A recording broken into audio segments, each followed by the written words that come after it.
Pode sair?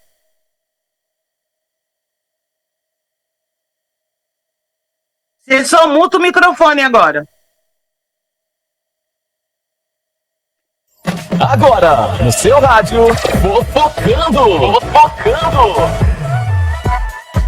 Fala galera, tudo bem? Nós estamos chegando quarta-feira, delícia, meio de semana, hoje dia 23 de agosto de 2023, tudo bem? Tudo beleza? Tudo jóia? Muito prazer, eu sou o Cauê Bilharvas e a partir de agora tem o Fofocando na área. Vamos saber o que tá rolando aí no mundo dos famosos, né? Danadinho, danadinha, bora começar? E ó, nós vamos começar com essa notícia maravilhosa aqui da Preta Gil, gente. Segundo o site Alô Alô Bahia, a artista teve remissão completa do tumor que acometia o intestino dela e que ela vinha tratando desde janeiro deste ano. Com exclusividade, o portal ressalta que os exames feitos na cantora após cirurgia realizada no Hospital Sírio-Libanês em São Paulo no último dia 16 de agosto, para a retirada do tumor maligno, atestaram que o corpo da filha do Gilberto Gil não traz mais células de câncer. De acordo com a publicação, a notícia foi compartilhada em um grupo no WhatsApp que Preta teria criado com os amigos próximos. Por enquanto, a artista segue internada, se recuperando do procedimento que durou mais de 14 horas. Rapaz, olha, a reportagem entrou em contato com a assessoria da atriz, mas não teve retorno até o fechamento da matéria. Mas com a remissão, o esperado é que a Preta possa estar de volta aos palcos com a família no próximo dia 14 de setembro, no show da Tour Nós a Gente, que acontecerá em São Paulo, no Espaço Unimed. Que beleza, ela deve se pronunciar o mais rápido possível sobre isso, né? Vai querer dar essa notícia maravilhosa. Aí tá aí, vazou a informação que ela realmente está curada. Que bom, tomara que seja verdade mesmo, né?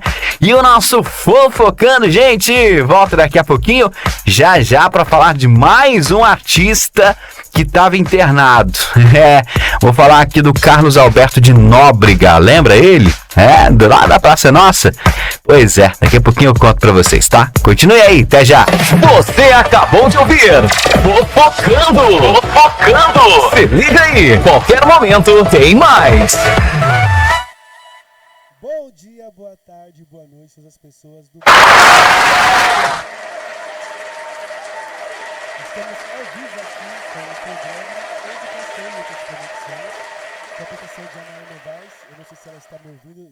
Vocês estão me ouvindo? Estão me ouvindo bem, Anaí? Sim, um pouco distante, mas estamos te ouvindo sim. Ok. Anaí, quero agradecer a você. Agora não mais. Não está me ouvindo? Som. Som. Me ouve? Não. Não. Então eu vou passar a voz para você, aí você continua. Ótimo programa, Anaí. Tá. Obrigado, Rick Bastos. Boa tarde, bom dia, boa noite a todos os nossos ouvintes, telespectadores. Boa noite do nosso programa Educação e Outras Conexões. É um imenso prazer estar aqui com todos vocês. Quero inicialmente agradecer a todos os nossos parceiros de imprensa que não medem esforços para divulgar o nosso programa, a nossa rádio, em todo o estado brasileiro, em outros países. Eu fico muito lisonjeada e honrada, né? Nós estamos em São Paulo, Campinas, Minas, Rio de Janeiro, Bahia, Alagoas, Sergipe, Sertãozinho, Jundiaí, Piracicaba, Angola, Moçambique, Estados Unidos, Ucrânia, Itália, Estados Unidos. Ou seja, as nossas vozes estão indo pelo mundo e pelo mundo afora, né? Quero agradecer aos meus amigos, o professor Jonathan e o professor Claudinei, que prontamente aceitaram o convite de estar aqui conosco para falar de um tema que para a gente é muito caro, educação popular, né? A sua contribuição e a sua importância para a nossa sociedade. Tudo bem, Claudinei? Tudo bem. Prazer estar com vocês mais uma vez. Obrigado. Tudo bem, Jonathan? Tudo bem, Anaí? Boa tarde. Boa tarde, Claudinei, mais uma vez. É um prazer estar com vocês e discutir esse tema tão caro, tão importante, né? Bom, eu vou falar quem é Claudinei. Claudinei hoje, ele está presidente do Conselho Municipal de Igualdade Racial em Aparecida do Norte, né? Ele é um educador social, um educador popular, mas é um ativista de mão cheia, de corpo cheio, de coração cheio.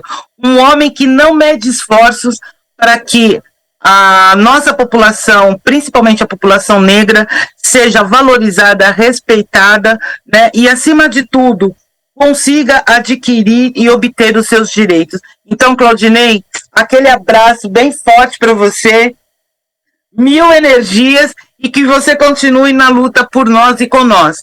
E esse lindo moço aqui, que é o Jonathan, antes de falar do Jonathan, eu quero mandar um beijo todo especial para a Lúcia, que fez a indicação, falando aí, você tem que levar o Jonathan no Educação. Ele pode deixar, manda o contato que a gente vai falar. O Jonathan, ele é mestrando em Políticas Públicas na Universidade Federal do ABC, ele é cofundador do cursinho pré-vestibular Conceição Evaristo, que eu particularmente achei divino, um ativista cultural, social, político de mão cheia. Muito obrigada pela sua luta, pela sua batalha e por você fazer a diferença para a nossa população e com a nossa população. Muito obrigada, viu, Jonathan? Mas eu vou parar de falar e já vou perguntar para vocês. Vou começar com o Jonathan. Educação popular, qual é a importância para a nossa sociedade, principalmente nos dias atuais? Bom, obrigado pelas palavras, Anaí Novaes, professora Anaí Novaes, né? Importante colocar esse nome, professor, né? Nós, para a população negra, sabemos a importância da educação na nossa vida, tanto do ponto de vista individual, quanto do ponto de vista coletivo, né? E, para falar de educação popular, eu, formando no mestrado de Políticas Públicas e também vendo a graduação de Políticas Públicas, gostaria de fazer uma linha histórica, pensando nas políticas públicas de educação, e colocando em paralelo com isso a educação popular. E falando especificamente da população negra, que é o tema do meu mestrado, né? Então eu pesquiso educação popular, mais especificamente os cursinhos populares ligados ao movimento negro. E a educação popular, quando a gente fala de uma educação popular, parece ser algo que está desmembrado da educação formal de maneira geral. Mas não se trata disso. A educação popular está conectada de uma maneira intrínseca com as políticas educacionais. Por quê? Porque é fruto do movimento da educação popular muitas das políticas públicas que hoje a população, de uma maneira geral, em especial as populações historicamente alijadas dos seus direitos, muitas políticas públicas que nós usufruímos são frutos da educação popular. Eu sempre coloco nas minhas questões que a educação popular, ela data, ou seja, ela é existente nesse país, nesse território, desde quando as primeiras pessoas pretas se colocaram aqui e vieram para cá dentro do contexto que todos nós conhecemos, de maus tratos, de rapto e de subjugação. Porém, nós, o povo preto, engendramos, estruturamos, construímos o fazer de luta por meio da educação desde os primórdios. Se eu remeter aqui, por exemplo, ao meio do século XIX, nós vamos ter pessoas negras, homens e mulheres negras, que colocaram as questões de educação em pauta e brigaram, por exemplo, para ter a primeira escola exclusivamente para pessoas negras do século XIX, que é a escola do professor Preto Estácio de Passos, no Rio de Janeiro. Um pouco mais à frente, a gente vai lembrar também da Maria Firmina dos Reis, importante professora e importante escritora do Nordeste, lá do Maranhão, que estabeleceu a primeira escola mista para meninos e para meninas. Naquele período, ainda no século XIX, antes do período abolicionista. Então, estou falando aí de 1870, 1850, quando a questão da educação formal para as pessoas negras eram simplesmente proibidas sob lei. Então, você tinha leis que proibiam o acesso à educação para o nosso povo. No entanto, como forma de luta, essas pessoas se colocaram, brigando inclusive na justiça, para obter esses espaços. E a gente podia colocar aqui um sem número de outras ações que foram por meio da educação na batalha. Eu vou pular o tempo e vou chegar aqui no início do século XX e vou falar do importante movimento da imprensa negra no Brasil, a Frente Negra Brasileira. A Frente Negra Brasileira foi responsável não somente pelos jornais, principalmente nas províncias mais conhecidas, nas cidades mais famosas como São Paulo, Rio de Janeiro, Campinas, mas a partir disso, a imprensa negra fundou diversos centros educacionais, espaços de educação voltados para a população negra. E é válido dizer que é uma discussão que está sempre em voga, e a gente vai lembrar aí da Lei 10.639, o que fala, para quem não lembra ou não conhece, a Lei 10.639 foi uma lei aprovada em 2013, que obriga que as escolas coloquem nos seus currículos, em todas as matérias, conteúdos da cultura afro-brasileira e africana. Lá no início do século XX, 1900, 1910, a imprensa negra brasileira, por meio das suas instituições, já faziam isso. A imprensa negra já se colocava como construir espaços para, e já concluindo para passar a palavra para o Claudinei, construindo espaços para uma construção de uma educação que nos incluía e falava sobre a nossa identidade, não somente de um ponto de vista subjugado, não somente uma história narrada a partir da égide da escravidão. A gente vai ter oportunidade para continuar essa conversa, mas para a gente expandir o sentido do que é educação popular. Eu fico muito feliz, Jonathan, de você ter feito essa linha histórica, né? Justamente porque, assim, muitas pessoas ainda não conseguem entender o porquê da importância das políticas públicas com recorte étnico-racial e, principalmente, o que representa os cursinhos para a população negra ou para a população mais vulnerável. Porque, como você bem lembrou, na época do Império, nós negros, né, os nossos ancestrais, os nossos descendentes, eles eram impedidos de entrar na escola, né? E anos depois, acho que 1876, se eu não estiver enganada, os negros e negras, eles só poderiam estudar com a disponibilidade, com a autorização dos professores e no período noturno. Ou seja, você ficava o dia inteiro na lavoura, né, ou na mineração, e depois à noite, extremamente cansado, sem nenhuma condição física e mental, né, você ia para a escola se o professor autorizasse, né, porque tinha que ter a autorização dele.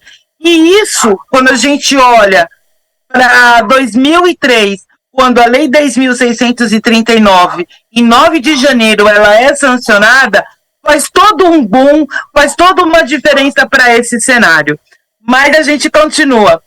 Claudinei, você também, como um grande ativista social, político e educacional, como que você vê a importância desses cursinhos populares, pensando nessa trajetória nessa linha do tempo que o Jonathan traçou para nós, e hoje você estando à frente do Conselho Municipal de Promoção de Igualdade Racial de Aparecida do Norte. Como é que você vê essa questão? Eu tenho que falar onde você está, né, homem?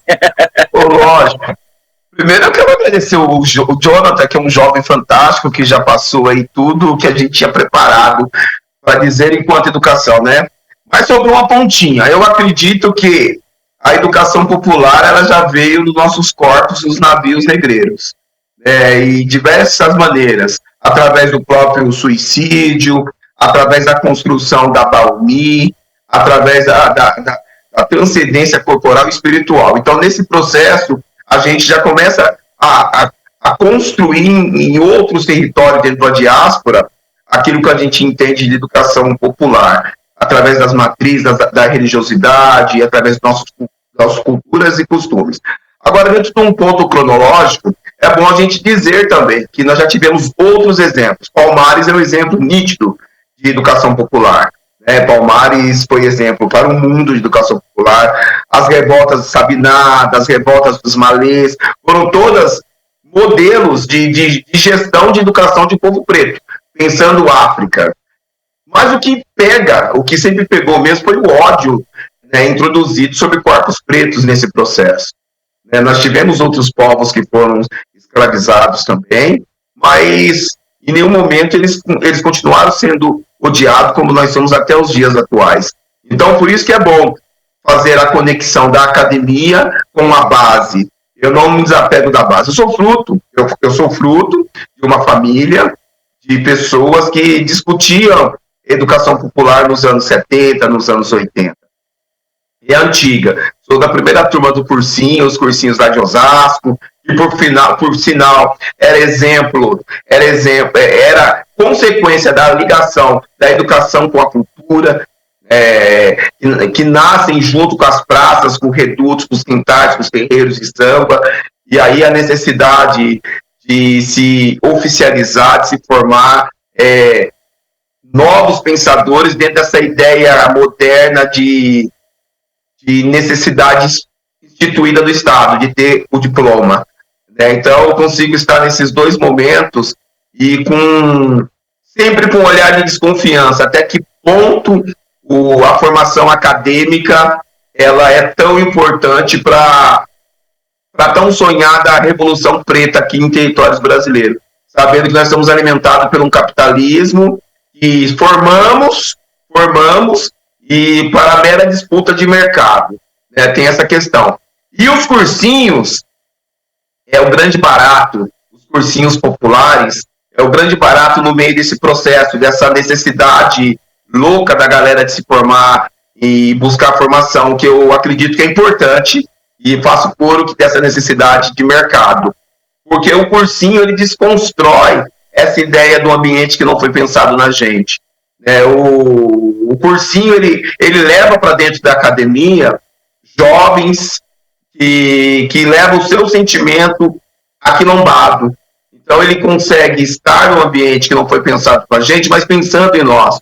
Então, eu posso dizer que nesses últimos 20 anos que nós estamos à frente de alguns cursinhos bacanas, ajudando a formar, a construir, nesse olhar horizontal, porque o cursinho ele tem que ter um olhar horizontal, ele tem que ter um olhar de ancestralidade, ele tem que ter um olhar de pensar a tecnologia, mas também dentro, não desconectando da oralidade, e é extremamente importante que os nossos registros foram todos cancelados. Se os nossos registros foram todos cancelados, nós estamos aprendendo o quê? Esse era o grande questionamento que nós fazíamos em 2005, na primeira conferência de igualdade racial. Quem irá nos ensinar? Então, quando nós pensamos em ter a obrigatoriedade da 10.630, lá em 2003, a gente pensava de que maneira, como vão chegar até nós nossos conhecimentos, que foram tudo cancelado e destruído ao longo desse processo. E a base da formação, da formação da educação popular, ela tem que continuar sendo a família preta, a ancestralidade, porque daí você cria aquela jovem, nós temos inúmeras hoje. O Jonathan é um exemplo disso, o Rick, eu vou ficar até amanhã. Nós temos uma gama de jovens fantásticos né, Nair? Nós já estamos aí com 50, que são maravilhosos, que estão aí para nos ensinar, conectado com a ancestralidade, com a família preta. Porque senão nós vamos perder em algum momento, perder para o capitalismo, ele é muito feroz, e continuar perdendo para as estatísticas, que é o que acontece nos dias atuais. Sobre a questão, como nós entendemos aqui, a questão das conexões da sociedade com o poder público, estando à frente de um Conselho de Promoção de Igualdade Racial, quero dizer que o Conselho de Aparecida é apenas o 7º no Vale do Paraíba, de 39 cidades da região com a maior concentração per capita de pessoas pretas, no estado de São Paulo, é o Vale do Paraíba. O eixo central da entrada da pretitude para o estado de São Paulo se dá pelo Vale do Paraíba. E de 39 cidades, nós só temos 6 cidades com conselho. Então, é uma grande responsabilidade, porque é um racismo estrutural, é o costume ainda imperialista, colonial, é a questão da doutrinação religiosa, tudo isso está nesse pacote de estar conselheiro e fazer a ligação com a sociedade civil organizada. Dentro do conselho, nós acreditamos e pensamos de maneira coletiva que é um instrumento de tensão. Em todo instante, você tenta tensionar o poder executivo e legislativo a cumprir o que diz a lei, seja na aplicação da lei 10.639, seja na aplicação das políticas de cota, seja na aplicação do Estatuto da Igualdade Racial, como um todo. Mas não é fácil. Nós encontramos muitas resistências, porque existe um privilégio branco em curso, muito real, né? Existe um pacto da branquitude, e existe, por si, uma apropriação cultural muito alta ainda. E tudo isso a gente precisa buscar como minar, como pensar fora da bolha. Estar no conselho é você pensar fora da bolha. E nós somos uma minoria, você tem que ser presidente de um conselho para toda uma cidade, mas dentro de um olhar de empoderamento, de apropriação da população preta. Aqui em Aparecida nós temos alguns dados interessantes. O primeiro, que é a cidade mais conhecida do Brasil, Aparecida. Segundo, é uma cidade que o índice de desenvolvimento humano, que o produto interno bruto, ele todo gira em torno da religiosidade. É o turismo religioso. E dentro de uma formação de 2 santos pretos, que é Nossa Senhora Aparecida e São Benedito, que é o padroeiro da cidade, de toda a região. Então nós temos um turismo que a sua grande maioria esmagadora são de pessoas pretas que produzem, mas o capital não está em nossa mão. Então, você estar presidente desse conselho, você precisa conscientizar essa galera preta, que é importante ele discutir os espaços de poderes, e, ao mesmo tempo, você conscientizar os pares não negros que existe um privilégio branco em curso, que a melhor maneira dele colaborar com a igualdade de oportunidade é ele se desapegar. Mas como você vai convencer alguém a largar um privilégio? Então, pense, isso é muito louco. E já concluindo, os cursinhos, eu digo porque eu estive à frente de uma grande rede de cursinhos durante alguns anos, ajudei a fundar outros no passado recente, mas eu percebo que essa juventude que vem para dentro do cursinho, ele vem muito mais qualificado do que a nossa juventude da época, porque ela chega com a academia, com o poder da caneta. E quando você tem o poder da caneta, você consegue nivelar a argumentação no campo jurídico. Então, é extremamente importante valorizar os cursinhos populares, mas usando o cursinho como uma plataforma coletiva de construção horizontal e de ser mecanismo de fortalecimento de todos. É sobre isso. Obrigado, Claudinei, obrigado. Você e o Jonathan contribuiu muito para que a gente repensasse qual é essa importância, né? Porque nós tivemos há pouco tempo uma pandemia e ela simplesmente escancarou o que nós já sabíamos dessa desigualdade política, social, cultural, sanitária, econômica, educacional, né? E ultimamente parece que tem sido de praxe do governo, né, e eu estou muito tranquila em dizer isso, em perpetuar essas desigualdades, né? E por que eu digo isso? Eu tenho insistido com essa discussão que recentemente surgiu, com a retirada dos livros didáticos das escolas estaduais, né? Levando em consideração que a gente está falando não da cidade de São Paulo, mas sim do estado de São Paulo, né? E que culturalmente, politicamente, tem uma representatividade muito grande. E aí, Claudinei, você tocou num assunto que é o tendão de Aquiles, né? Como conscientizar os brancos a não usar os seus privilégios enquanto brancos para favorecer economicamente uma população que não é favorecida. Então, vem essa provocação. Jonathan, estou jogando a bola para você. Vamos comentar isso? Olha, tarefa difícil, né? Acho que tem duas questões. Primeiro, eu agradecer aí pelas palavras do Claudinei e toda essa explanação e falar do meu prazer de poder falar com pessoas das gerações anteriores à minha e estar com eles à mesa, discutindo essas questões. Comentar também que, para além de ser proponente do cursinho aqui, Conceição Evaristo, de já ter dado aula e coordenado outros cursinhos aqui na Zona Sul de São Paulo, eu sou aluno, oriundo desses cursinhos. Por isso, me mantive aqui de aluno, professor, coordenador, proponente de outros cursinhos, com outras pessoas das minhas quebradas, em especial a quebrada que eu cresci e que eu devo muito dos meus aprendizados, que é Paraisópolis. Acho que não posso deixar de mencionar o meu lugar, né, que ficou tocado sempre que lembro desse meu lugar, dessa minha trajetória, de tudo que eu passei por aquelas vielas que me trouxeram até aqui. Voltando a essa difícil pergunta, eu vou lembrar primeiro das pessoas brancas que estão nos acompanhando e consultar o livro da professora Cida Bento, O Pacto da Branquitude. E, para nós, o povo preto, eu vou lembrar do irmão X, em que ele diz que a gente, antes de considerar irmão X, Malcolm X, que eu falo com tanta intimidade, como se ele estivesse do meu lado, mas Malcolm X Shabazz, em que ele diz que a gente, enquanto pessoas pretas, temos que nos considerar antes de considerar as pessoas brancas. O que eu quero dizer com isso? A gente vai sim sempre cobrar os brancos, mesmo porque eles é que estão no poder, eles é que mantêm a hegemonia do poder há séculos, nas Américas em especial. Então a gente vai fazer o nosso papel enquanto cidadãs e cidadãos, e não aceitamos sermos tratados como cidadãos e cidadãs de segunda classe, a gente vai cobrar.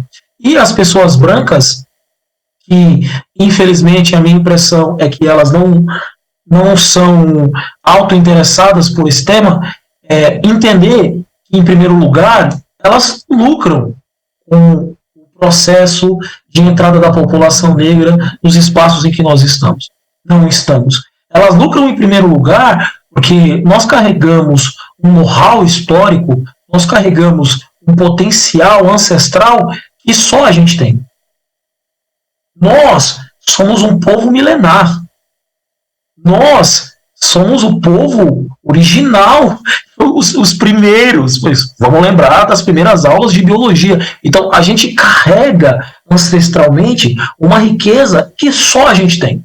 Então, vamos começar por aí. Pessoas brancas, a ausência de pessoas pretas nos espaços de poder é a perda para a sociedade. A inclusão, ou estarmos em espaços de poder, fala sobre nós, mas fala sobre toda uma riqueza que é perdida com a nossa ausência. Então eu acho que esse é um papel que os brancos precisam entender. Não se trata de benevolência, favor. Não, primeiro de tudo, somos cidadãos e cidadãs. E segundo, as pessoas brancas perdem. Há diversos estudos. Você vai para a linha do mercado de trabalho, pensa numa população que é 54%, representativa de 54% do universo total da população brasileira. Imagina o potencial de consumidores, a quantidade. Então, esse povo tem que ter condições, esse povo tem que estar nos espaços. E por direito esse povo precisa falar sobre as demandas de como que deve ser tratada a saúde.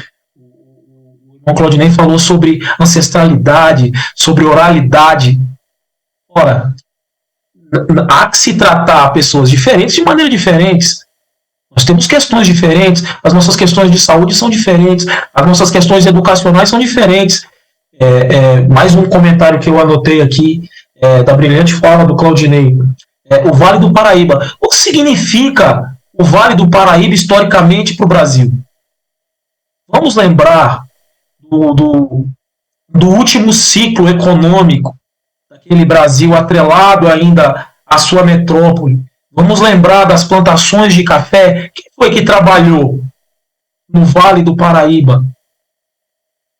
O professor Hélio Santos diz, o dia 14 de maio de 1888 é o dia mais longo do Brasil. Centenas de milhares de pessoas migraram do Vale do Paraíba para a capital do Rio de Janeiro a pé. Teoricamente, eles estavam livres. E hoje, a população negra não sabia dessa informação de que do Vale do Paraíba em relação da cidade de Aparecida em relação às pessoas pretas, mas é isso. Emblematicamente, dois santos, uma santa e um santo negro, que traz toda uma pujança econômica. Mas a religiosidade negra, como que está a situação da religiosidade negra em Aparecida e no Brasil? Então são questões para dizer, pessoas brancas, não se trata de benevolência, só perdem com isso. O Brasil só perde com a exclusão da população negra. E nós, as pessoas pretas, consideramos nós em primeiro lugar. E talvez terceiro ou quarto lugar, consideraremos o modo do branco existir. Perfeito, Jonathan, perfeito. Claudinei, aguarde, porque agora a gente vai para o segundo bloco do nosso programa, mas antes disso eu vou chamar a central de notícias com Fofocando. Daqui a pouquinho a gente está voltando para o segundo momento de educação e outras conexões, trazendo um tema, educação popular. Qual a sua importância e contribuição para a nossa sociedade? Estou conversando com o professor Jonathan Ribeiro Grigori e com o meu querido amigo professor Claudinei Corrêa. Até daqui a pouquinho. Não vão embora. Fofocando. Agora, no seu rádio, Fofocando. Fala, meus amigos, tudo bem? Nós estamos de volta, seus lindos e lindas, aqui na nossa rádio, nessa delícia de quarta-feira, meio de semana. E olha, eu vou trazer mais uma notícia do mundo dos famosos para vocês. Dessa vez nós vamos falar sobre o Carlos Alberto de Nóbrega. Após conseguir se recuperar da Covid-19, o humorista recebeu alta do Hospital Sírio-Libanês na segunda-feira. A mulher do apresentador, a Renata, também deixou a unidade médica. Dias difíceis e superados, comentou ela ao ver o marido bem, ao deixar a unidade médica. Por meio do seu perfil no Instagram, a Renata compartilhou a notícia com os seguidores e publicou uma selfie com o amado para marcar o momento. O casal foi internado na semana passada, gente, após um diagnóstico da Covid-19. Doença que não foi embora não, viu? O comunicador estava com febre alta, tosse seca e dores de garganta. Por isso, faltou as gravações do A Praça é Nossa da quarta-feira de hoje.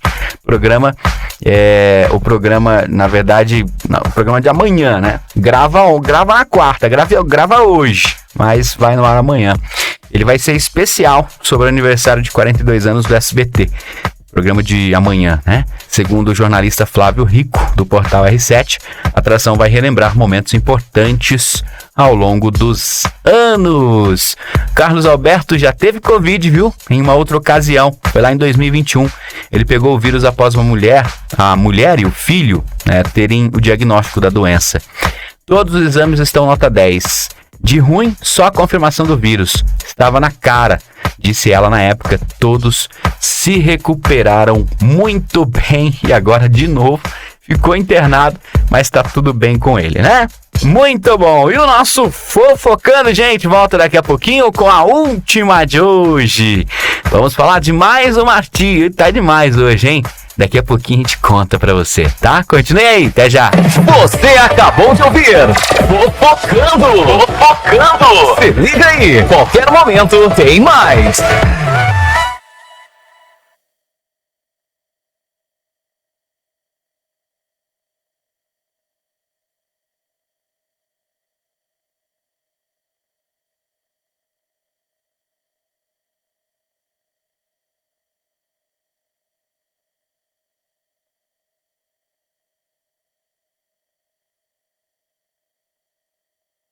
E voltamos aqui com o nosso programa Educação e Outras Conexões. Estou aqui conversando com o professor Jonathan Gregori e com meu amigo Claudinei Correia. Lembrando que o programa Educação e Outras Conexões nasceu com o objetivo de discutir a educação para além dos muros da escola, né? Para além dos portões. Porque quando a gente pensa em educação, nós não pensamos apenas na educação formal, mas como nos formamos e nos construímos na nossa sociedade, como diria o nosso saudoso professor e mestre Paulo Freire, né? Nós aprendemos e educamos o tempo todo, e não é apenas no espaço escolar que se aprende, né? Mas a educação se conectando com todas as áreas do conhecimento. E é por isso que a gente está aqui hoje falando de educação popular, sua contribuição e importância para a nossa sociedade. Claudinei, já estou jogando a bola para você, né? Você fez uma provocação aí de Aparecida do Norte, como a Padroeira e São Benedito, que são os santos pretos da cidade de Aparecida. E é muito interessante essa contraposição, né? Porque nos ajoelhamos diante desses santos pretos, mas não nos curvamos diante de tantas torturas que a população negra sofre. É incongruente isso, não é, Claudinei? Sim. Eu quero pegar mais uma carona nas falas do professor, do mestre Jonathan, e sobre a questão da educação popular. Eu acho, acho é dúvida, né? É interessante pensar a educação popular não só no campo científico. A educação popular ela precisa ser resignificada através da educação do alto amor entre os nossos, do afeto, e nesse paralelo a gente construir, porque isso foi tirado, isso foi arrancado da gente assim, da tal maneira. É estratégica do racista nos dividir. Eles nos dividem de várias maneiras. E é responsabilidade dos educadores sociais colocar isso na rota e criar estratégias. E eu vejo os cursinhos populares sendo instrumentos dessas criações estratégicas. Uma das coisas legais que os cursinhos populares trazem é o amor próprio. Essa ideia da gente ser amado, da gente se respeitar. E isso vem dando muito certo. Se a gente pegar o movimento Passe Livre, que nasce com a nossa ideia do movimento Buzu, que é coisa de preto, né? Que é uma coisa de preto. Porque quem não tinha acesso a transporte somos nós, quem não tem até hoje. E aí, nós tivemos aí uma pequena parcela de irmãos e irmãs que conseguiram um espaço geopolítico naquele momento de 2013. E depois com a morte de George e com a morte da companheira Marielle, o movimento ele consegue trazer, se resignificar essa unidade. E quem chama todo esse rolê são os cursinhos populares. Se você analisar friamente, foi a juventude preta que fez esses 3 momentos no Brasil. Aí vem Carrefour, aí os movimentos também entram, que são todos bem-vindos, a gente respeita, e a gente precisa começar a nos reeducar, a não falar mal dos nossos, porque todo instante nós só recebemos bombas. Então, um dos processos dos cursinhos populares é a gente implementar o alto amor entre os nossos e criar linhas de conexões. Então, esse programa é extremamente importante. Para você ter uma ideia, a lei Aldir Blanc, que nasceu dentro de uma pandemia, que foi construída por artistas, na sua grande maioria artistas pretos, não tinha garantia nenhuma de ter integrantes pretos contempladas.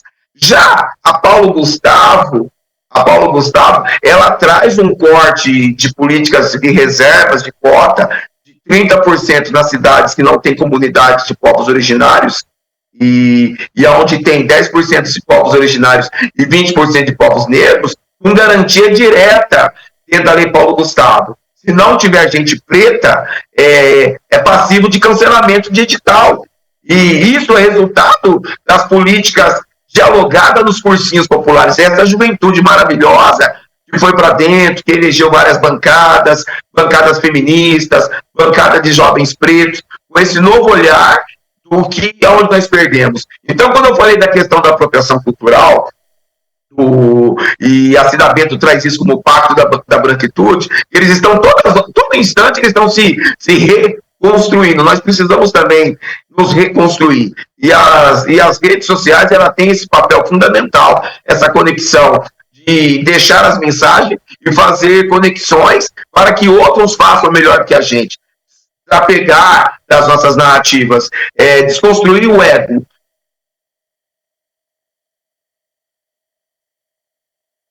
Como ferramenta de dominação.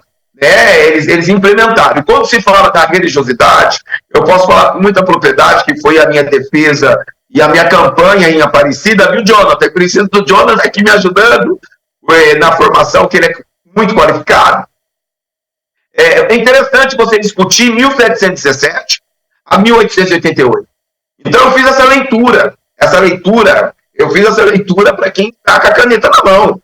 Porque se você pegar, quando surge Aparecida como símbolo, né, de religiosidade, indiferente de qual religião a gente seja, ninguém está discutindo religiosidade. Nós estamos discutindo um ponto histórico. Em 12 de outubro de 1717, nós temos o surgimento de uma santa. E que de cultura brasileira, 83% da população brasileira fala que Nossa Senhora Aparecida é mãe preta. É muita gente reconhecendo Nossa Senhora Aparecida como uma mãe preta. São Benedito já é 100% da população diz que é um santo preto. E aí você tem esses dois santos numa cidade, geograficamente, olha Milton Santos aí, com a mesma distância de Minas, Rio e São Paulo, dentro de um território que foi a última região do Brasil a reconhecer a liberdade dos povos pretos.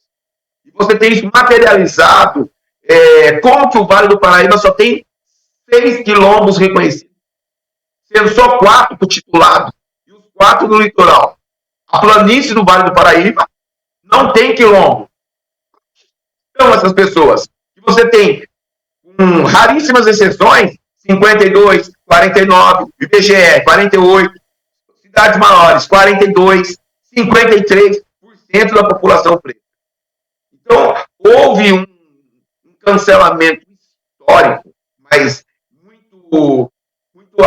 muito bem pensado pelos portugueses, né, e com outros povos que chegaram aqui depois das leis da terra e tantos outros benefícios do privilégio branco, para nos colocar numa situação de segundo nível de gente, tendo esse reconhecimento. Enquanto representante popular do Conselho de Promoção da Igualdade Racial, o que a gente tem feito é provocar as pessoas da necessidade de você dar espaço para todos. Por exemplo, Aparecida. Nós temos pesquisa que em Aparecida, onde estão os negros do mercado de trabalho? Estão só no subemprego. Dentro do poder público, a grande maioria da população preta e parda estão inseridos nas frentes de trabalhos, que na verdade são convênios, são projetos sociais. E isso acaba impactando diretamente a sociedade. No comércio, estão no subemprego, como atendentes em direitos trabalhistas, e toda numa cadeia. Mas se você conscientizar, se você exigir que o município construa políticas públicas reparatórias, como políticas de cota em concursos públicos, políticas de incentivo à educação, e você pega essa grande massa e dá a equidade para elas, com certeza, num futuro bem próximo, nós teremos uma outra realidade no Vale do Paraíba. Lembrando que a capital da fé, nós estamos falando de 11 cidades, né, que a Rota do Ouro também passa por aqui, além da herança do café. E hoje a capital da fé, ela traz outros fomentos, como é a capital também da tecnologia. Então, a gente precisa fazer esse link e buscar respostas do poder público, exigir que se construa. É por aí que nós pensamos, é por aí que o Conselho trabalha. Infelizmente, o Conselho não tem a obrigação e não de executar, mas em todo instante, tensionando o poder público e a sociedade sobre as desigualdades latentes nessa região. E entrando numa questão do afeto. E, como você disse, como que pode? Né? Você adorar dois santos pretos e perpetuar uma desigualdade histórica. E também lembrando sempre as instituições religiosas da importância delas na reparação histórica. Nós defendemos, enquanto liderança, ativista, membro de grupos e coletivos que pensam numa busca por igualdade e equidade racial, reparações. Foram 171 anos, né, do imaginário e da fé de Nossa Senhora Aparecida, uma Santa Preta, até se chegar o dia 13 de maio. E esses 171 anos deixam lacunas gigantescas, principalmente aqui na região do Vale do Paraíba. Há um estudo muito bacana feito pela Universidade Federal de Brasília, de 2006, que ela aponta que um dos lugares mais difíceis para o homem negro, o homem aqui no corte de gênero, ter avanços, é a região do Vale do Paraíba. Então é preciso que esses grupos que ao longo dos séculos dominaram através da religiosidade, dominaram através de vários mecanismos, entendam que se faz necessário, em caráter emergencial, reparações. E nós trabalhamos com políticas, buscando constantemente políticas de reparações. E dentro dessa linha de reparações, o que nós buscamos é conscientizar os não-negros que se desfrutam desse privilégio, e a melhor maneira de colaborar na luta antirracista é abrindo mão do privilégio. Um outro dado interessante para concluir a fala é que a região aqui, nós somos muito ricos de culturas tradicionais. E aí a gente precisa, além da cultura tradicional, que é importantíssima, estar ocupando cargos estratégicos de comando. Não dá para a gente ser protagonista numa roda de jongo e na hora de ir embora você não tem estrutura para ir para casa. Não dá para a gente ser protagonista no samba de roda e você não tem estrutura dentro dos mecanismos públicos. Então é importante a gente fazer essa reeducação social, né, sobre a questão da gestão financeira. É nisso que nós acreditamos.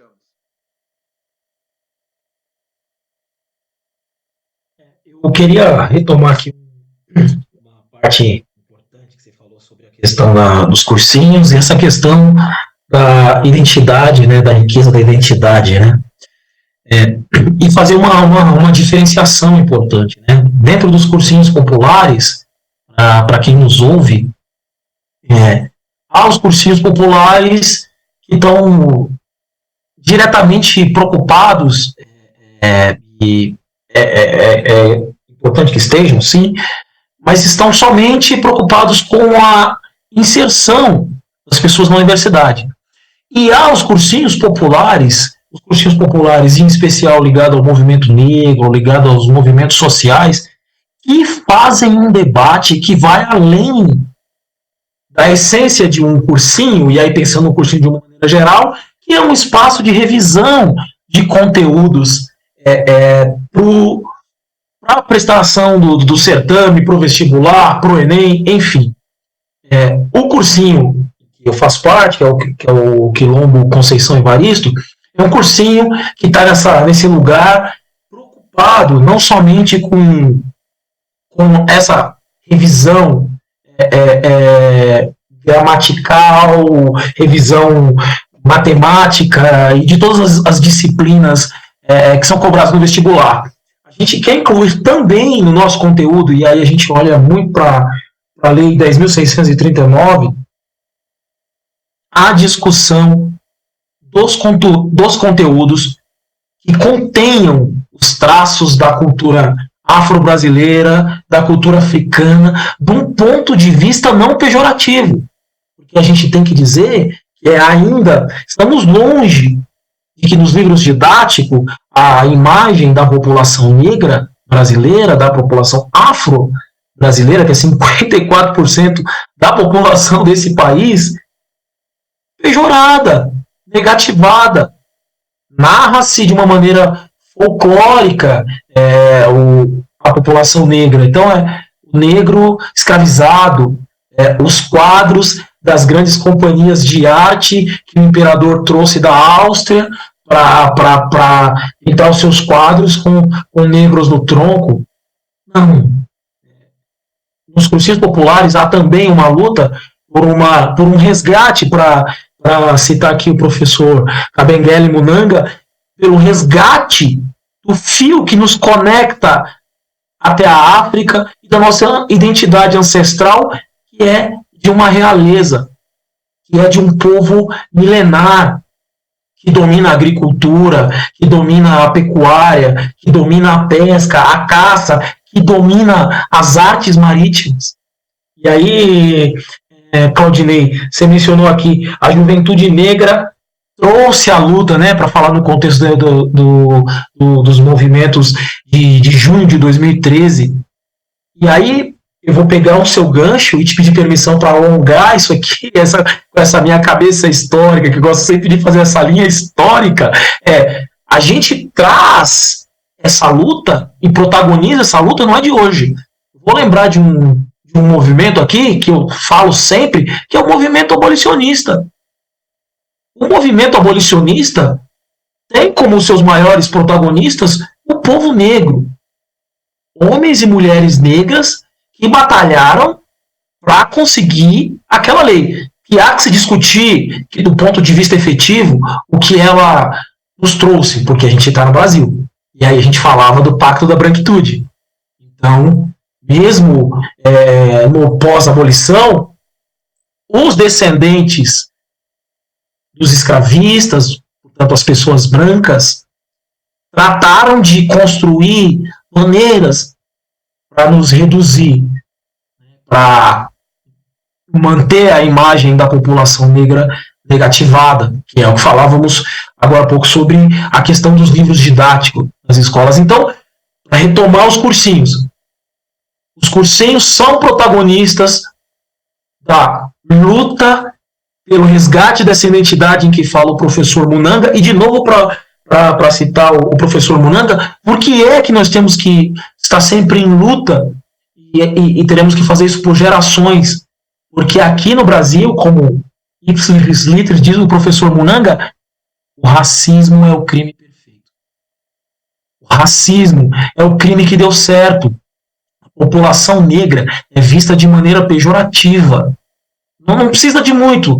Não precisa de muito para colocar no Instagram qualquer site jornalístico para ver como que a população negra ainda hoje é tratada. E o nosso protagonismo, para citar aqui a população negra que lutou pelo passe livre, porque, como bem disse de novo o Claudinei, falta ônibus para quem mora no extremo leste. Falta ônibus para quem mora no Grajaú. Falta ônibus para quem está lá na comunidade do Paraisópolis.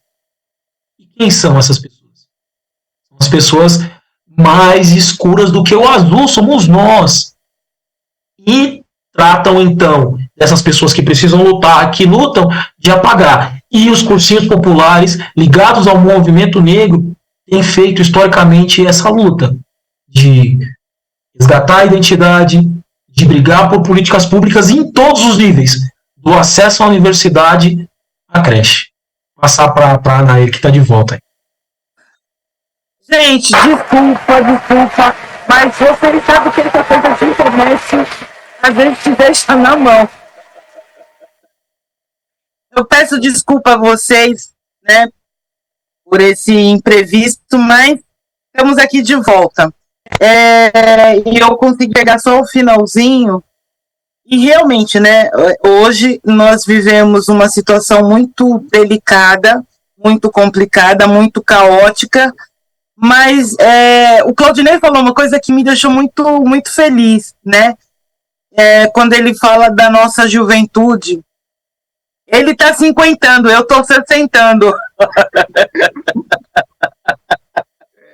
Né? Eu, daqui a alguns dias, estou fazendo 60 anos. Então, me sinto feliz por saber que existe um legado deixado para essa juventude, tipo você, Jonathan. E a nossa grande preocupação, né, Claudinei, era quem faria essa continuidade. E hoje a gente consegue perceber que essa juventude, ela está muito mais empoderada, ela está muito mais revigorada, né, e antenada com o que elas não querem para elas. Né? A gente sabe que existe uma parcela que não quer não se envolver com as questões políticas, mas quando você tenta trazê-lo para um contexto onde a sua voz tem um protagonismo, a coisa ela fica diferente, porque nós também aprendemos que é importante dar voz a quem tem voz, não é, Claudinei? Sim, como você acabou de falar e o Jonathan colocou, o corte dos cursinhos é essa magnitude de amor, de afeto. Eu persisto nessa fala. Historicamente, nós fomos divididos. É o real. Nós não vivemos no imaginário. Nós vivemos na realidade. É como todos estivéssemos celebrando uma ceia, jogando um carteado em casa, e chegasse alguém e levasse um irmão para cada lado, um filho, um primo, uma esposa. A escravidão foi essa. Nós vivemos essa diáspora no Brasil. Então, você reconectar essas pessoas, a gente tem que passar por esse exercício, por essa reeducação de afeto.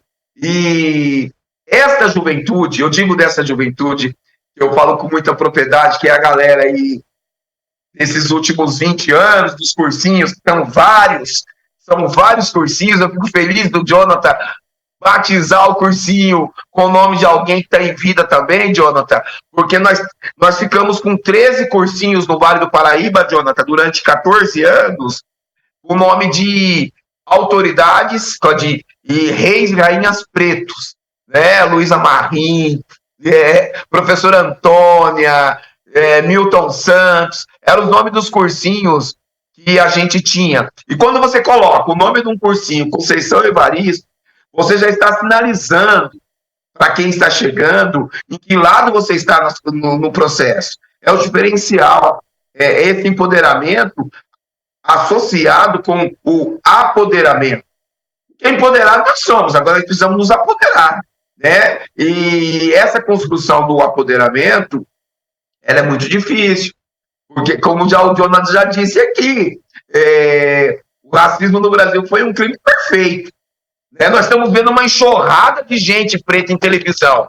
É maravilhoso, é lindo, para a autoestima. E o capital está indo para onde? Né? São questões que nós precisamos dialogar. Porque, por exemplo, tem uma novela que teve praticamente 88% do seu grupo, do seu quadro de artistas negros e negras, e ela faturou 3 vezes mais do que a novela que mais faturou no seu horário. Agora, esse dinheiro está chegando para quem? Eu estou dizendo a questão da educação antirracista, da educação da economia. Né? Nós vivemos hoje no Brasil algo que os movimentos precisam de muita cautela para fazer suas análises de conjuntura sobre a situação do genocídio. Nós estamos num pico de crescente de genocídio da juventude preta há exatos 22 anos. E não baixa, só sobe. Só morrem meninos pretos, homens pretos, dentro de um processo de morte por arma de fogo, por violência. E aí, a gente às vezes fica condicionado a fazer defesas ideológicas, e a gente teve recentemente, nesse último mês, 3 estados diferentes, modelos de gestão públicas diferentes, mas com os mesmos corpos, no chão, na vala, na viela, no pico. E aí, como você buscar esse debate? Como você linkar a morte de Salvador com a morte do litoral de São Paulo?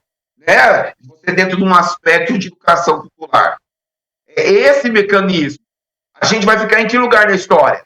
A gente vai dizer que a ideologia que nós até comungamos, fazemos parte, que está há 30 anos perpetuando em Salvador, que só depois de 20 anos conseguiu eleger uma mulher negra para deputada, nos atende? Ou nós vamos querer atacar aquele que nós sabemos que não tem nenhum compromisso com a nossa história, que desqualifica tudo aquilo que nós construímos, de educação popular, de políticas afirmativas. Então, são coisas que nos traz a repensar de que modelo de Brasil nós queremos para o povo preto.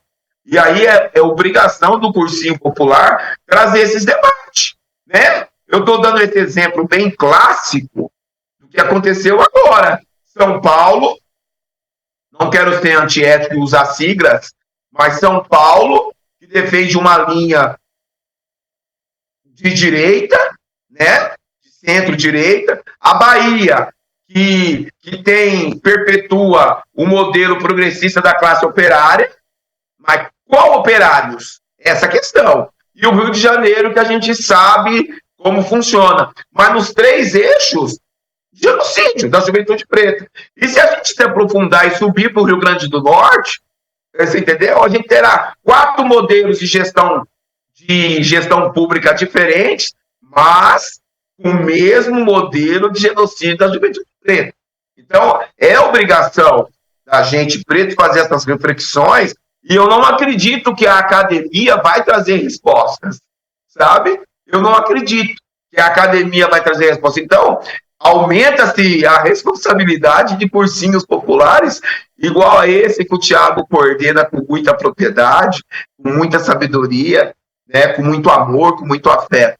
Aumenta a responsabilidade de todos os outros cursinhos, e que os cursinhos feitos pelos movimentos sociais, os cursinhos pensados no estatuto, né? Porque o Thiago já disse, há modelos de cursinho que faz o corte de classe social, que nós respeitamos, e há os modelos de cursinho que faz o corte por gênero e raça, e nós seguimos na sua grande essência, né? Que aí nós podemos citar inúmeros, a galera que está junto à Coalizão Negra, junto à Frente, né? Estou falando de co-irmãs, que agrupam vários projetos de cursinhos que tem o nosso olhar, que tem uma diretriz, que tem uma matriarca, né, que vem com o olhar matriarcal da África.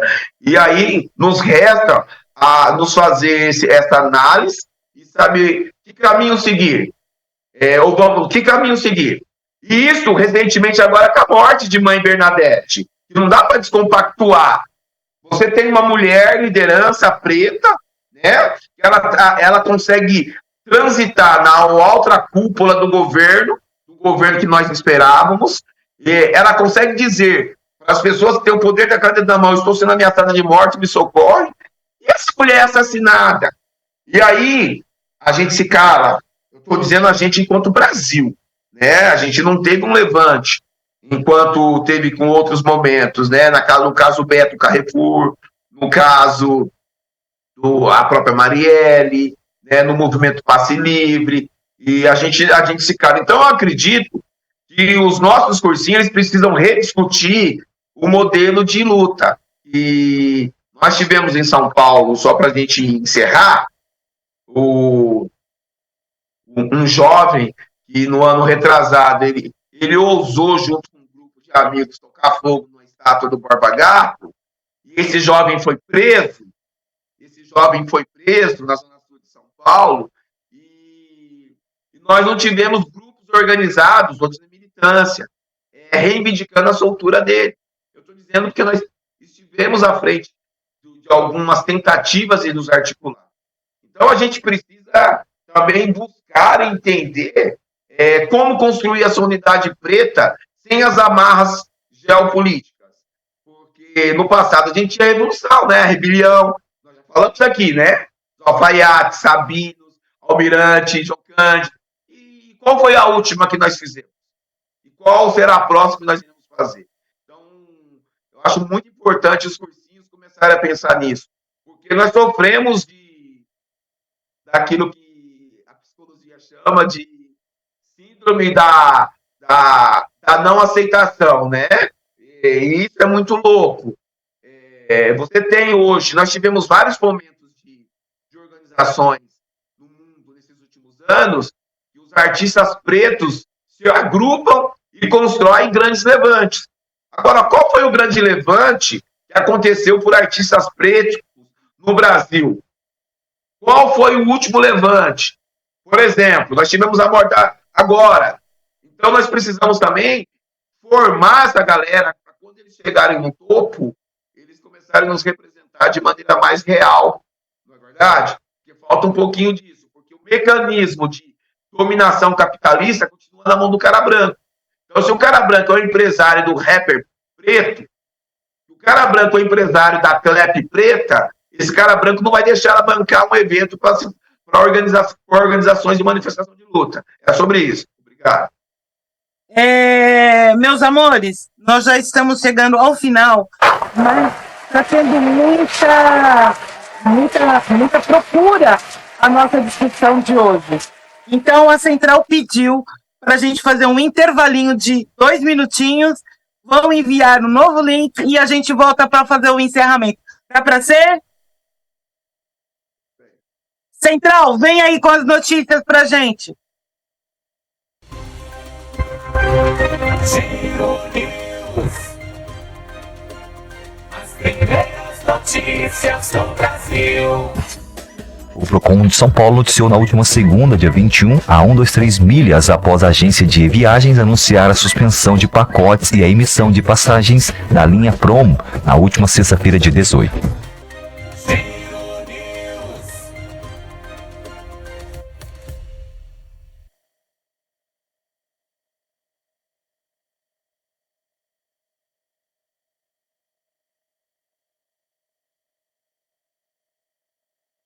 Agora, no seu rádio, Fofocando!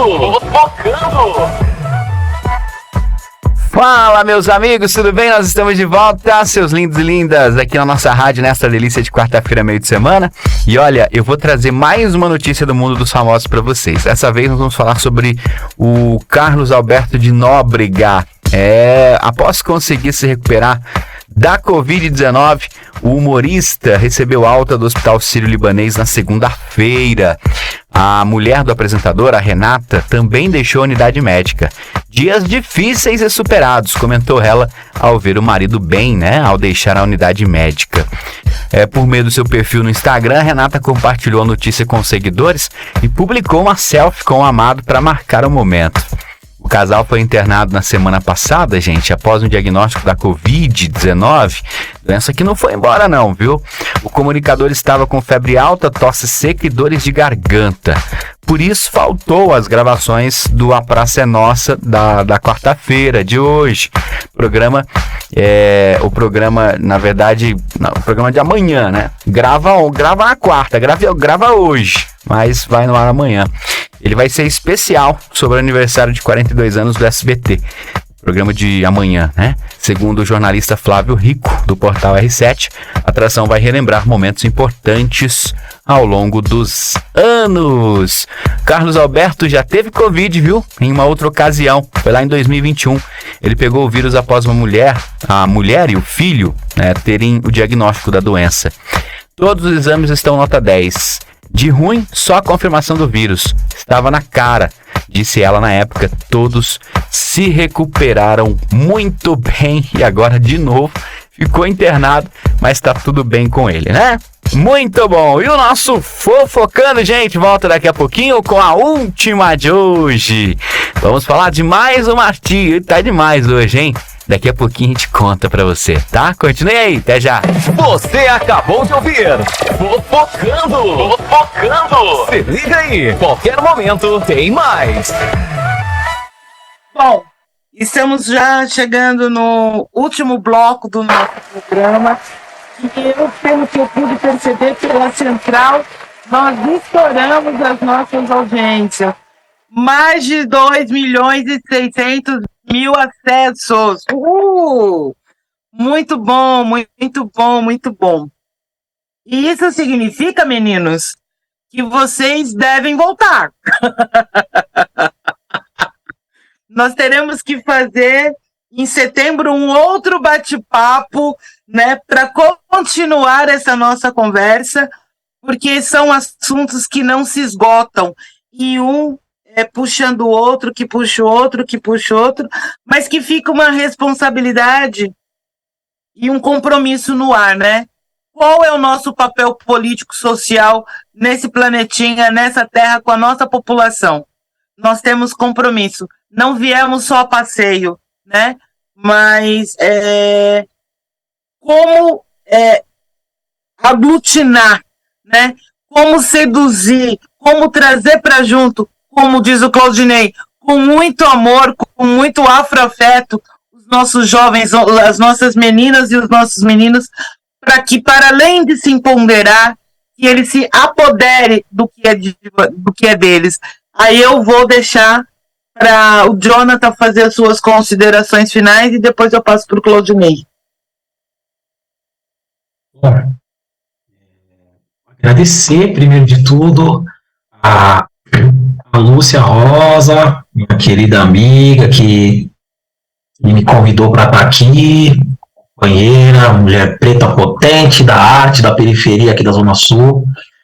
Anaí Novaes, um prazer conhecê-la. Uma honra também, se eu falar sobre estar com pessoas mais velhas. A gente deve muito a vocês, pessoas pretas das gerações anteriores que batalharam para que pessoas como eu pudessem sonhar. Um dia, quando eu era garoto, eu não via como possibilidade, por exemplo, ingressar na universidade, ocupar alguns espaços, até que um dia me falaram, olha, tem um cursinho ali e tal, vai lá. E aí foram falando para mim dessa coisa da nossa identidade, esse resgate, de que, olha, você é descendente de reis e rainhas, o seu povo é um povo milenar, sábio, tudo que existe por aqui passou pela mão do seu povo. Todas as tecnologias agrícolas, todas as tecnologias de extração de minérios preciosos, o café, tudo isso, na verdade, se não fosse por vocês, não teria. Ou seja, há uma história do negro sem o Brasil, mas não há uma história do Brasil sem o negro. Uma história positiva, que é nossa. O protagonismo é nosso. E agradecer ao Claudinei, homem preto, já aí 50 anos, muito prazer, muita honra, obrigado pela oportunidade de compartilhar com você e aprender aí do Vale do Paraíba, esse espaço tão simbólico para o nosso povo, né? Um espaço ímpar para o nosso povo, com muita história, né? Queria, para fechar, não posso, eu sei que a gente vai ter outras oportunidades, mas eu preciso falar. Você falou sobre, Claudinei, sobre a política do genocídio, né, que a gente acompanha, que foi se modificando com o tempo na história brasileira, né? Matava o nosso povo a partir dos castigos, a partir das grandes intentos contra as nossas revoltas, porque nós somos um povo que nunca aceitou o cativeiro, sempre lutou nos quilombos, nas revoltas, em todos os espaços, né? Você lembrou do Almirante Negro, deu até aquela coisa no coração, né? Como pode um marinheiro da ralé conseguir comandar o navio mais caro da Marinha do Brasil? Pois é, um homem negro estávamos lá. E os cursinhos se levantam contra isso historicamente. E, claro, temos sempre que observar quais as melhores maneiras, e uma coisa que você mencionou a todo tempo e que eu quero acolher para mim e para as pessoas pretas que estão nos ouvindo, que acolham também, sobre o afeto, uma palavra que você mencionava sempre, sobre o amor. É necessário falar de amor, de afeto, é necessário falar de flores, como diria o Mano Brown, flores para nós, flores para o nosso povo, amor e afeto. Então, agradecer pela oportunidade e dizer que eu estou aqui disponível para a gente conversar mais e mais sobre a nossa história, sobre a educação popular. Viva os cursinhos ligados ao movimento preto, viva o povo preto do Brasil e o povo preto em diáspora. Antes de passar para o Claudinei, eu quero lembrar que a palavra dengo é uma palavra de origem africana, né? E meiguice é uma palavra de origem africana e que está no nosso vocabulário e que muitas vezes as pessoas não sabem, né? Que moleque, quitanda, fubá, caçula também fazem parte do nosso dicionário e são palavras afro-brasileiras e as pessoas dizem, mas não sabem. Então, todo o meu dengo, todo o meu xodó para vocês, né? Porque quando eu penso nesse afeto e eu penso nesse letramento racial, eu penso em toda a importância e toda a contribuição e todo o sangue, mas também a alegria que o nosso povo nos traz e nos trouxe, né? Somos filhos de Dandara, somos filhos de Aquatune, somos filhos de Zumbi, somos filhos de Conceição Mavarito, mas também somos filhos de Claudinei e seremos filhos de Jonathan, né? Então eu acho que isso é extremamente importante. Eu tenho uma admiração muito grande pelo Rick, porque também é um jovem negro, né, periférico, e que luta incessantemente para manter essa rádio e para manter o nosso programa. E eu quero dizer para as pessoas que tentam nos apagar, vocês só vão tentar, porque conseguir jamais. Nós somos força e resistência. Esse é o recadinho que eu quero deixar para quem quer nos apagar, porque a nossa cor resiste, insiste e persiste. Claudinei, com você, meu amor. Eu que fico feliz, emocionado, né, com tantas palavras lindas, dita, né, de maneira muito sabiamente pelo professor Jonathan. Sinal que nós lutamos, né, o cursinho, e está em boas mãos.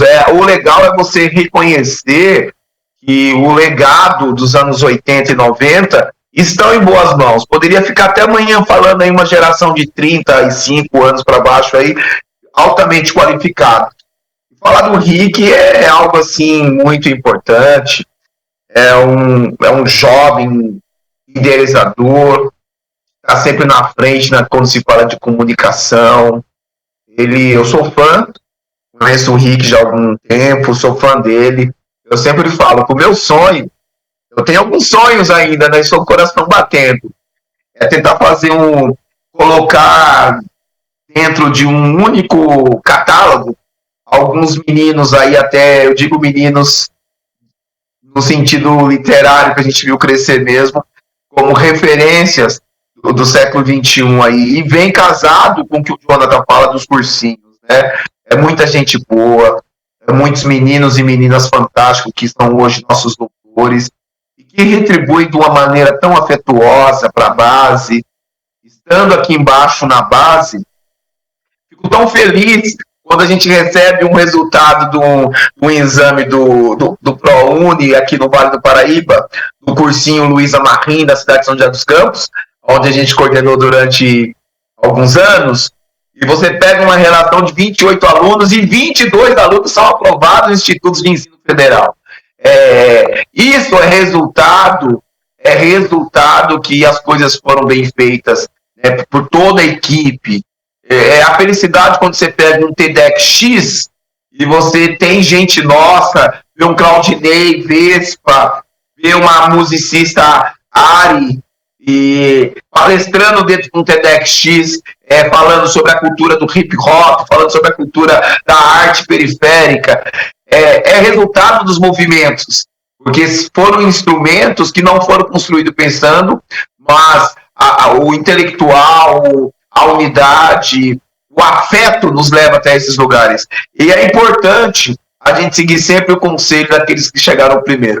E eu sigo os conselhos daquelas que chegaram primeiro. Eu tenho a felicidade de estar num coletivo há 20 anos organizado só por mulheres pretas. E eu me lembro que em 2014 e 2015, quando passamos aquela turbulência do crime de racismo que sofri com meus filhos, e uma das primeiras pessoas que publicitou o fato com muito afeto foi a Sueli Carneiro, né, no grupo de mulheres pretas. E quando ela disse assim, que nós precisamos olhar para os nossos meninos pretos. E naquele dia eu entendi que nós precisamos caminhar juntos, sempre juntos. E há um projeto de Brasil diferente de esquerda e direita, mas um projeto de poder para uma classe dominante branca que tenta nos dividir a todo instante. Nos divide por time de futebol, nos divide por questões religiosas, nos divide até mesmo por gênero de pautas, mas o amor preto, matriarcal, ele tem que ser nossa estrutura, né? Ele tem que ser nossas estruturas. Eu agradeço do fundo do meu coração mesmo essa oportunidade de aprender com vocês. Aprendi muito, muito, muito mesmo. Saio daqui bem melhor do que eu entrei para poder multiplicar. O grande barato é você não guardar para você o saber, é você jogar flores, jogar semente e nascer. E quando nascer, você tem que ter o reconhecimento de dar o protagonismo para quem chegou, para quem está chegando. Porque durante anos, para a gente ser sempre o único, falando que eu fiz parte de uma velha escola de sindicato e tal, a gente não queria sair dos cargos que estávamos, e aí você acabava bloqueando tantos talentos. Hoje não, com a idade, com os filhos, com os netos, com os filhos que você adota com a militância, com as filhas, se faz necessário você dar voz, você dar espaço e você potencializar. E já quero dizer para o Jonathan aqui que já vou solicitar uma aula dele aqui em novembro na cidade de Aparecida para falar das trajetórias do movimento negro como professor. E, se possível, ganhando bem, porque nós precisamos reconhecer o nosso povo preto também como mecanismo de valorização humana. Né? Eu sempre falo por onde eu passo, e eu falo para a meninada que eu já cheguei 50, então eu posso forgar com eles, que não tem esse papo de fazer curso, formação de graça, só para os nossos. A gente tem que saber valorizar a mão de obra do povo preto, porque durante 400 anos fomos escravizados. Então, Jonathan, vai ser um prazer ter você aqui. Aí eu brinco, um beijo, fazer essa ponte. Rick, um beijão no seu coração. E, Jonathan, feliz demais, irmão, conversar com você e aprender com você, tá bom? Um beijo no coração. Me sigam lá no meu Insta, Claudinei Correia, oficial. Aquele pai do calçadão que gritou, chega de racismo nesse país. E que eu estou vivo, hein? E lembrando que é o único caso de racismo indenizado pelo Estado de São Paulo nos últimos 10 anos. E eu estou vivo para dizer isso, que estou vivo graças a essa juventude que pegou na minha mão. Porque quando nós fomos para as ruas se manifestar, foi essa juventude dos cursinhos populares, de vários cursinhos, eu não quero ser ingrato, esquecer nenhum, mas entre eles, a juventude da Uniafro Brasil, da Educafro, dos cursinhos independentes, que são todos oriundos de um único lugar, da Riachuelo, surgiram todo mundo dali, se expandiram, né?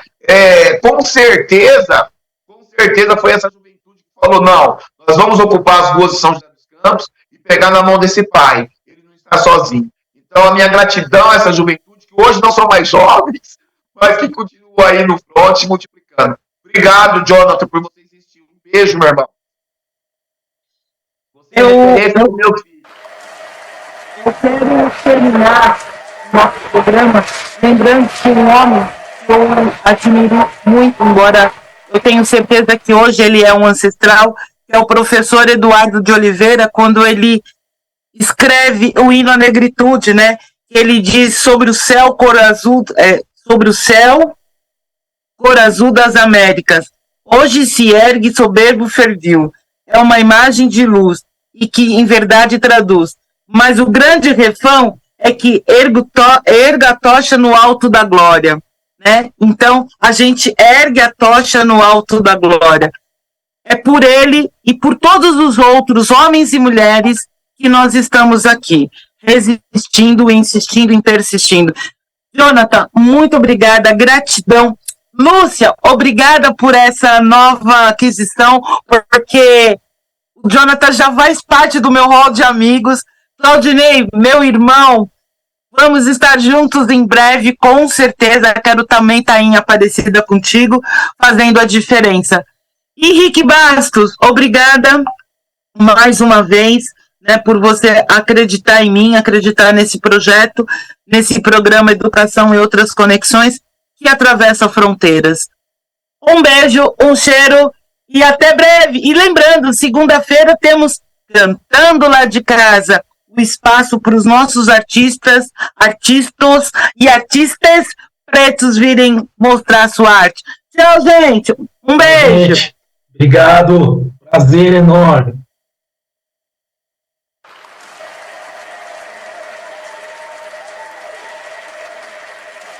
Café com Notícias, trazendo as primeiras e as principais notícias do dia. O general Gonçalves Dias, que estava à frente do GSI, o Gabinete de Segurança Institucional, no dia 8 de janeiro, será ouvido na CPI mista dos atos golpistas na quinta-feira da semana que vem, dia 31. A informação é do presidente da CPI mista, o deputado Arthur Maia, que confirmou a oitiva antes de se reunir novamente com governistas e oposicionistas para definir a pauta de votações da reunião deliberativa desta quinta-feira. A convocação de G. Dias já havia sido aprovada em junho, mas o depoimento ainda precisava ser marcado. Governo e oposição divergem quanto aos requerimentos que deverão ser votados. Enquanto governistas querem aprovar quebra de sigilo dos telefones e de relatórios financeiros de pessoas como o advogado Frederic Vassef, que comprou de volta o Rolex que havia sido vendido nos Estados Unidos, a oposição quer focar, por exemplo, no depoimento de G. Dias e na convocação de autoridades que estavam em posição de comando no dia dos ataques. Outro requerimento que pode ser aprovado nesta quinta-feira, segundo a relatora, a senadora Elisiane Gama, é o que pede a reconvocação do ex-ajudante de ordens Mauro Cid. Ele prestou depoimento em julho e, protegido por um habeas corpus, ficou calado. Agora precisa falar porque é visto como uma peça-chave em todo esse esquema. Enquanto isso, parte dos parlamentares já fala em relatório final, até porque a CPI tem recebido muito material para isso. Ainda ontem, o ministro Alexandre de Moraes, do Supremo Tribunal Federal, autorizou o compartilhamento total de 5 inquéritos que tramitam no STF por conta da conexão entre eles e o objeto da CPI mista. São os inquéritos do 8 de janeiro e um que investiga a milícia digital. Alexandre de Moraes autorizou o compartilhamento de cópias dos laudos e das análises periciais já feitos pela PF sobre as imagens das câmeras do Palácio do Planalto, do Congresso e do STF no dia da invasão e das imagens feitas por manifestantes nesse mesmo dia, além dos termos de declaração dos autos de prisão em flagrante. Ele não autorizou, no entanto, o compartilhamento de diligências em andamento. Um inquérito foi aberto para apurar se sites de ensino do governo de São Paulo coletaram dados pessoais de estudantes durante o período de pandemia e depois enviado essas informações para empresas de publicidade. A denúncia foi feita pela ONG Human Rights Watch e está sendo apurada pelo Ministério Público de São Paulo. Em nota, o órgão confirmou que já foi instaurado o procedimento para a investigação. Segundo a ONG, os casos aconteceram por site ligado à Secretaria da Educação, através de 8 plataformas que prestaram serviços à SEDUC, entre elas o Descomplica, Escola Mais e Explicae. O monitoramento dos estudantes teria acontecido durante o período em que eles navegavam pela internet, e não apenas durante as salas de aula virtuais. O objetivo seria coletar informações sobre a vida privada de crianças e adolescentes para repassar a empresas de publicidade. A promotora Sandra Massoudi, da Promotoria de Justiça da Infância e da Juventude, deu prazo de 30 dias para a SEDUC encaminhar cópia de documentos firmados com as empresas para verificar os contratos. E se houve a coleta de dados e o repasse das informações para empresas de publicidade. Determinou ainda investigação para saber se a Lei Geral de Proteção de Dados foi violada. Procurada pela reportagem, a SEDUC informou que os sites mencionados são independentes, isto é, podem ser acessados por qualquer pessoa e não têm ligação com a pasta da educação. Acrescentou que a única plataforma oficial da pasta para a disponibilização de conteúdos é o Centro de Mídias. Ofensas homofóbicas podem ser enquadradas como crime de injúria racial. Isso é o que decidiu o Supremo Tribunal Federal por maioria de votos. A Corte terminou de julgar, nesta segunda-feira, um recurso que pedia ampliação de uma decisão do próprio Supremo de 2019. Na época, o STF criminalizou a homofobia como forma de racismo. Mas, segundo a Associação Brasileira de Lésbicas, Gays, Bissexuais e Travestis, decisões tomadas por juízes em todo o país passaram a reconhecer a homofobia como crime de racismo apenas nos casos de ofensas contra o grupo LGBT+. Para o relator do caso, o ministro Edson Fachin, ofensas homofóbicas podem ser enquadradas como racismo ou injúria racial. Segundo o ministro, a interpretação que restringe a aplicação aos casos de racismo e mantém desamparadas de proteção as ofensas racistas feitas contra indivíduos da comunidade LGBT+, contraria a jurisprudência do Supremo e a Constituição. Para o membro do Grupo de Advogados pela Diversidade Sexual e de Gênero, Gustavo Coutinho, o novo entendimento do Supremo é um avanço, pois permite que mais atos discriminatórios venham a ser investigados e punidos. Diferentemente do tipo penal de racismo, na sua forma mais abrangente, que caracterizado inclusive pela ofensa a todo um grupo ou uma população minoritária vulnerabilizada em razão da sua condição, a injúria racial é definida pela ofensa ao indivíduo na sua singularidade. E nós sabemos que esta é a forma principal da discriminação homotransfóbica, que surge a partir do escárnio, a partir do insulto e a partir da negação de humanidade. No voto, o ministro Edson Fachin explicou que, como a injúria racial é uma espécie de crime de racismo e a discriminação por identidade de gênero e orientação sexual configura racismo por raça, a prática da homotransfobia pode configurar crime de injúria racial. Ao destacar as chances de crescimento econômico dos países emergentes, o presidente Lula defendeu uma forte parceria entre os setores públicos e privados do BRICS, bloco composto por Brasil, Rússia, Índia, China e África do Sul. Lula afirmou que quer a criação de uma moeda comum e destacou a importância do novo Banco de Desenvolvimento para o financiamento de projetos estratégicos para o bloco. Tenho defendido a ideia de adoção de uma unidade de conta de referência para o comércio que não substituirá nossas moedas nacionais. Nosso banco conjunto deve ser um líder global do financiamento de projetos que abordem os desafios mais urgentes do nosso tempo.